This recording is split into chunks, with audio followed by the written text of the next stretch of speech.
Have you ever felt that something or someone just gets under your skin? That's the essence of the word irritate. According to the Oxford English Dictionary, irritate means to annoy or provoke someone to a state of irritation. In other words, it's about triggering a feeling of frustration or agitation.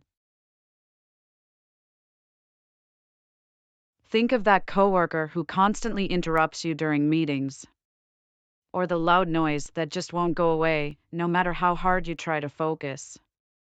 These are classic examples of things that can irritate us. Interestingly, the word irritate has its roots in the Latin word irritare, which means to provoke or excite.